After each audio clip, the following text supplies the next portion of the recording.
Hi guys, welcome back to the channel. This is the ex-church girl, and today I want to speak on the subject of how to prepare a routine for yourself and your children. A lot of people, young women, we have children. When I was younger, I had kids, and I didn't realize the importance of having a structured routine. That means that's something you're doing every single day. You get up, you day in, day out. And of course, on your weekends, you can kind of switch it up a little bit. You may sleep in later. You can possibly, you may have plans. You may have some goal things to do on the weekends with the kids or whatever. And so it kind of switches up on the weekends. But on the weekdays, you should have a regular routine Monday through Friday because the kids are in school. So for me, I learned that getting up an hour earlier than the kids really, really helped me because it helped me to get focused on myself. So I'm not just neglecting myself. And it allowed me extra time just to kind of dilly around and not be rushing and trying to get everything done with myself and the kids all at one time. So I would get up an hour earlier, and then I would wake them up after my time was up, after I got dressed, took my bath or whatever, did my stretches or whatever,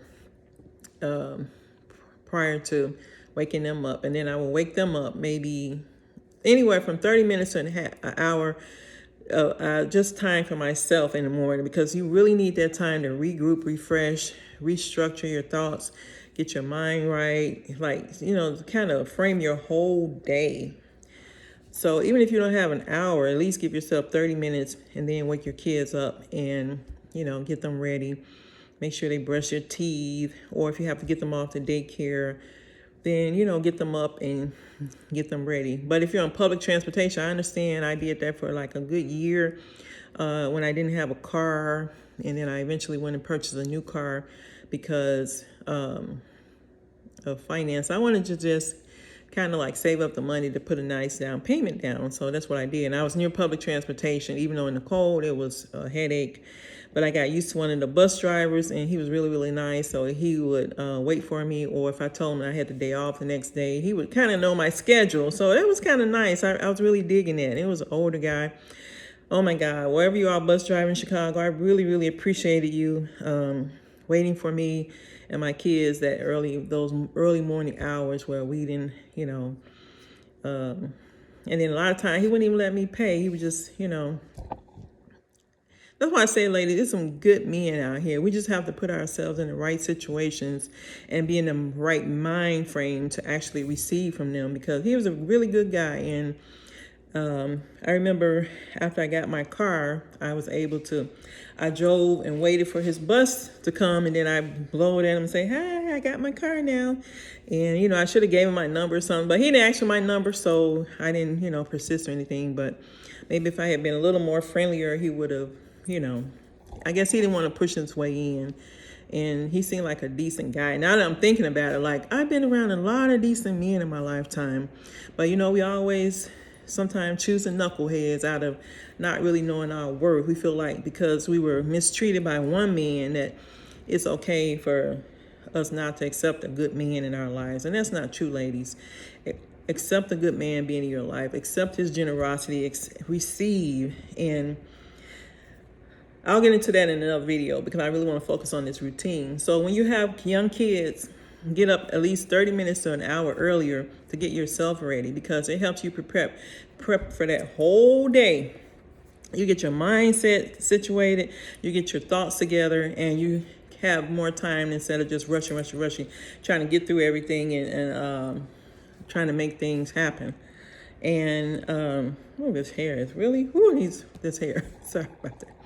But anyway, so you get up, get yourself ready, and then you if you have a child, get that child ready.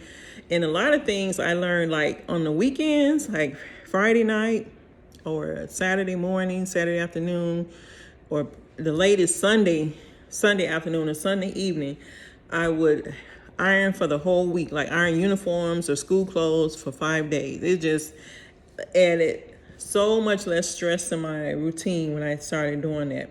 For me, I would just get up and iron every day. For some reason, I just love to do that. But now I know to iron like for a couple of days in advance. And I always keep things ironed in my closet, just, ready to go clothes. So you always have something ready to go. Like somebody calls you, even though no one should call you at the last minute to give you dates, ladies. Don't accept the last minute date. That means you are last on his mind. Men say if a man calls you last minute and he's new to the relationship, he doesn't value your time or he doesn't see your value, your true value. So never accept the last minute date. But always have things in your closet. So if you want to go to a concert or you want to go to just an outing, you always have something ready to wear and look your best and look extra, honey. I'm at the point now where I used to try to be so plain Jane, and now I'm like, I really don't like plain Jane clothes anymore. I'm trying to get away. My goal is to get away from those plain outfits. I've actually ordered a bunch of new things today. They came in today. They look fabulous. I think it's about 2 or 3 things, and at least 2 items that may go back, but the rest of the outfits are really like what I want to go into this new season of my life in. And I also found that you also have to change up. You have to be willing to be flexible too. Don't keep wearing the same stuff over and over and over. Like, even if you have to do a layaway, like I think Ross still has layaways. And if you're sleeping on Ross, ladies, get to Ross. I mean, you can get nice quality clothing for on the low. You can get clothing for your kids. You can get things for your home. Like, it's really a great, great store. Okay, Ross, where's my endorsement? But getting back to the routine. So once you get your kids up and dressed and ready for daycare or school, then you get them on off to wherever they have to go and you go on to work. And pack lunches. Like lunches, I suggest you do lunches at night. It's doing a lot of things in the evening really saves you a lot of time in the mornings. Like you can just get up and focus on taking your shower. I suggest giving kids baths at night. So in the morning, they can just get up and kind of wash up and keep it moving. Then maybe probably after school, they can come in and do a shower and get into their play clothes. Like you need to have a set of just regular clothes for them to lounge around and play in, go outside in, or like in the yard, or if you're taking them to the park, have those clothes that they don't wear to school, because kids want to get dirty. They want to play. They want to have fun. Like that's what they do. And don't get angry at them because they want to get dirty. Like let them mess up those little inexpensive clothes from Walmart or wherever you get them from. And also, as far as routine, make sure that you set aside time in the evening, like you eat together once dinner is served, and try not to be at these fast food places. Even if you do something like, I was good at making like Hamburger Helper. I was not a great cook when my kids were coming up. They'll tell you today. But I mastered learning how to make spaghetti now with ground turkey. Like I mastered I had one specialty meal that was spaghetti. So my kids loved it. But I cooked a lot of like little side, like sometimes I make like a little side. I did a lot of like box type foods. I didn't do Jiffy Mix. I didn't know how to make greens. I didn't know how to fry chicken right. I fried it one time. It was still kind of uncooked in the middle. But anyway, I'll spare you all that drama with the chicken.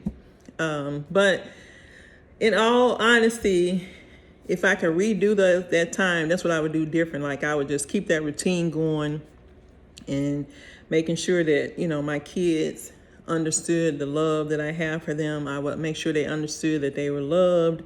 I would make sure that they understood that they could come to me and talk to me about anything.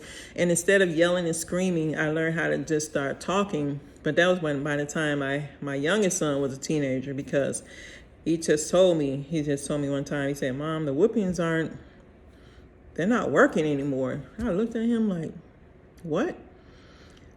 And I stopped. I just stopped and I just started talking more and spending more time with him. And it really made a difference, and spending more time with his friends. So I felt like we had a rapport where they could come to me and tell me anything also. And it kept down a lot of confusion. It kept down a lot of chaos. It kept down, like the kids wanted to fight the boys one time, and I made sure those boys were safely transported home by me. Like I was like a soccer mom that lived in the city. It was kind of nice to do that because I felt like I was doing something to help other moms out.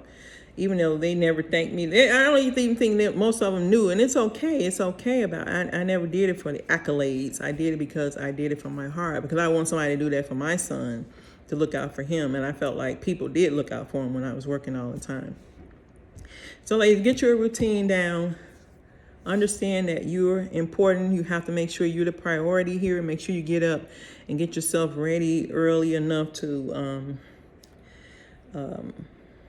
get ready for your day. Make sure you throw in some exercise in there, maybe after work or whatever, or if you work day shift. And it's different when you work evening shift. I know it's a little different, but still get your routine together so that your kids are not kind of like your whole life is not kind of like, what do you call it? Like going to the wind. Like you're just kind of throwing up some cars and saying, okay, if the car lands over here, we're going to do this today. If it lands over there, we're going to do that. No, get your structured routine. Get your structured routine going for your life, and you'll see things start to line up better. Also, when you get up in the morning, make time to make your bed up. So when you come back in the evening, for me, I sleep better when my bed is made. I sleep better when my house is clean. I sleep better when my dishes are washed. I sleep better when my garbage is taken out. Like, those are the things that I put into my lifestyle, my life, that add to my peace of mind. And also having a structured routine adds to your peace of mind. Like, you'll start to see, like, wow, this is so much calmer. And then I know if you have a child, you still have to do some routine. And make sure you read to your children in the evening. Just get some good books. This store here, Ollie's in Georgia. A lot of resale stores have good books. You can get, Walmart has cheap books. Amazon has books on the low. So just order some good books, and that's spending quality time with your kids. And then I used to do a movie night once a week where the neighbors' kids used to come down and relax with us. So just do something that's family oriented. And then that way you have your routine set up. And then when you meet somebody new, don't allow them to come in and start snatching the time away from you and your children. Make sure you continue to keep that time together, that togetherness with your children, and get stability in your life for your children. If you move to a neighborhood, make sure it's somewhere safe for you and your children. Make sure that it's not in a dark area. Like, I was living in a neighborhood, even though I'm a single. A couple of years ago, before I purchased my home, I was living in a neighborhood where I was living in a 2-bedroom. I wanted a 2-bedroom because I wanted to expand my closet. And I never did. I always say that I don't ever expand it like I want to. But anyway, I was living in the back part, and all the 1-bedrooms with the single men were up in the front, which didn't make any sense. But a 2-bedroom was in the back of the building where I had to walk up a gangway and go around to the back. I'll try to do a video of that area in the daytime, but I really don't like going over there because it's the hood. And I don't feel comfortable going over there anymore, so I'll just try to explain it. But I would walk around up the stairs, through a small little courtway, and around to the back where there's a bunch of trees and it was wide open. And it wasn't safe. There were no anything to keep people from breaking my windows, coming into my apartment. Actually, my son was home one night, and just since he's becoming an adult, he was over there one night, and a guy, he could hear somebody walking through the leaves coming up to my window at 2 a.m. And he turned all the lights off and cocked his armory because he was going to do what he had to do to protect me. So, but yeah, so just, if you live by yourself, make sure you move to a safe neighborhood and stay in an area that's nice and safe for your kids, a great school district. Like, these are a lot of things that single moms have to worry about. Like, it's so much on us, and people wonder why we act so masculine, and so it's a lot of stress, ladies, right? Like, it's really stressful trying to unload all these burdens, and you got a man that's all he want to do is lay up. Like, where do they do that at? Like, come on, people. We've got to do better with our community. We've got to have our men come and take some of these loads off of us. And the fathers have got to step up and do their part. The we're doing what we can, but the men have got to step up and help us too. We've got to accept their help. We've got to accept the fact that we need our men in our kids' lives. We need them in our lives for our protection. And I'm not saying if they're abusive, get rid of them ASAP. I mean, he's going to try to come back. Just kiss them off to the wind. Just say goodbye. But it's so stressful. It was so stressful for me being a single mom. It was crazy. And I used to wonder why I was just dealing with depression and anxiety, because I had so much on my plate. I had so much to deal with. I had so much to try to anchor not only my life in, but my kids' lives. And I was constantly moving, trying to find a better neighborhood instead of just finding a better neighborhood and staying there and letting my kids grow up there. So sometimes you kind of have a few regrets, but you get over it and you keep moving. You just pray that the universe will show you which way to go and how to get there, and keep yourself safe out here. And of course, I didn't allow company over my kids like that. And I tried to let them see, I probably sheltered them a little bit too, because I was sheltered. I lived a sheltered life. But like I said, you just have to be able to do what you best you can as a single mom. If you're a single mom, if you're married, make sure you appreciate the things that your husband does for you. If you're dating, make sure that you stay focused on your kids and yourself, and slowly let a man earn his way in. Because if you start, I remember guys would get mad with me because I wouldn't just drop everything and go on a date with them. Like, can't you find a babysitter? Like, no, you're telling me at the last minute. No, I cannot. I'm not going to do that. And I don't regret doing that, because if a man is for you, he'll understand. He'll be patient. He won't put any more added stress on you. So single moms, I know we get the short end of the stick sometimes, and a lot of times guys don't understand. They don't get it, that we're not looking for somebody to take over our families. We're looking for somebody to come in and add to our lives. And make sure you're happy with yourselves. Make sure you understand the importance of loving on yourself. That's why I'm doing these videos more and more now, because maybe my story can help. And I know if I help one person out here, and some of you are telling me I'm helping you, and I'm really feel appreciative of that, because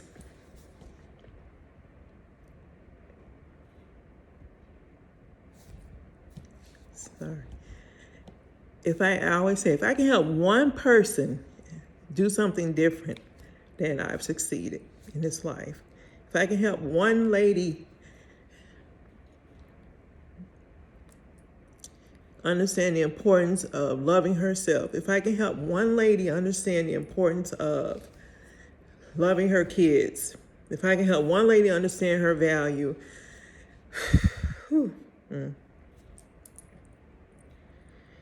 then I've helped. Then I've done, I'm walking in my purpose. And I just feel like doing these videos will allow me to walk in my purpose. And originally I thought this was supposed to be a shameful thing, to know that I was a single mom, and guys telling me, oh, I don't want a ready-made family, blah, blah, blah.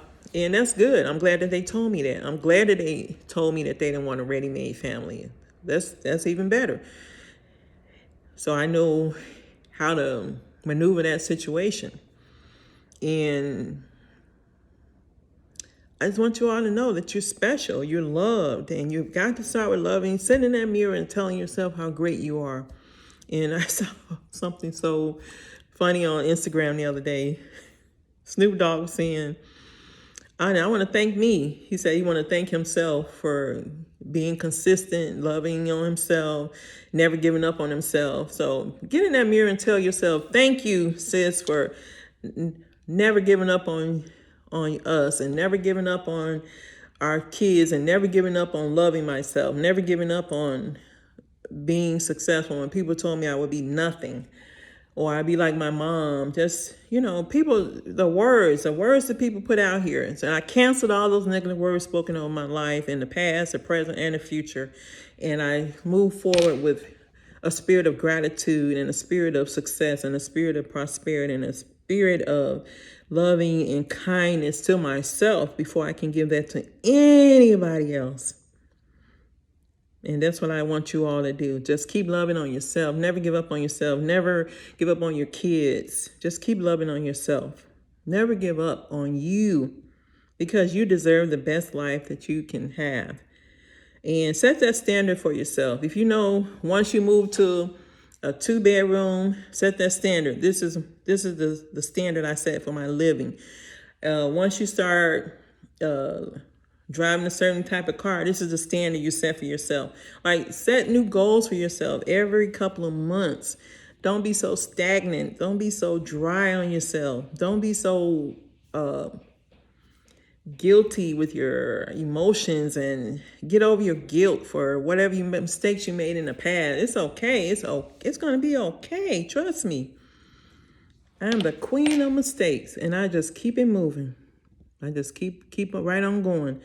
I don't give up on me, because I love me way too much to do that. And I want you all to get to the point where you love yourselves way too much to give up on yourselves, okay? I know it's a kind of long video. Again, I like to put in some extras in these videos because I don't do a lot of them. But I do want to become more consistent with my videos. And I'm actually going to do a video on how I was treated as a single mom. And that one will be coming up soon. Next. Okay, thank you so much for watching. Again, thank you. This is the Ex-Church Girl. Thank you for the support of this channel. Love, peace, and soul.